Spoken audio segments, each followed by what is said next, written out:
महिला माने निज चर्म को नहीं अधिक चिंता करती सेथिपाई से माने निज चर्म पर अनेक रासायनिक पदार्थ मध्य व्यवहार करती जहाँ तांको चर्म को क्षति पहुंचाई थाए।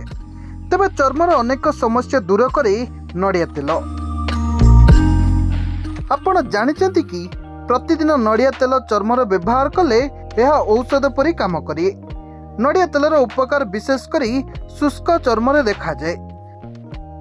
शुष्क चर्म थिबा महिला तथा पुरुष राति नड़िया तेल को मुहरे लगाइले त्वचा कोमल हेबा सहित चमकप्रद होता है, किंतु तैलयुक्त चर्म उपरे यह खराब प्रभाव पकई थाए।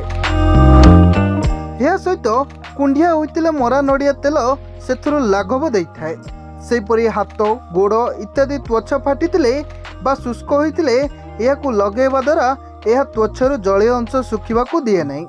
एथिरे कवक और कीटाणु रोधक शक्ति थिबारु यहाकू व्यवहार कले विभिन्न रोगरु मुक्ति मिलता है। यह शरीर रे हितकारी कोलेस्ट्रॉल मात्रा को बढ़ाई थाए, तेणु मेदबहुल समस्या देखा जाए नहीं। सेपरि सुगर फ्री डार्क चॉकलेट तैयारी करिबा लगी यह एक उत्तम सामग्री भावे व्यवहृत होता है। सेथिपई नवजात शिशु को नड़िया तेल मालिश कले तांकर स्वास्थ्य उन्नति हेबा संगे शीघ्र ओजन बढ़ी थाए। एपरि नड़िया रे अनेक औषध गुण भरपूर रही जहाँ शरीर को लाभ देता है। ब्यूरो रिपोर्ट, सरकार न्यूज।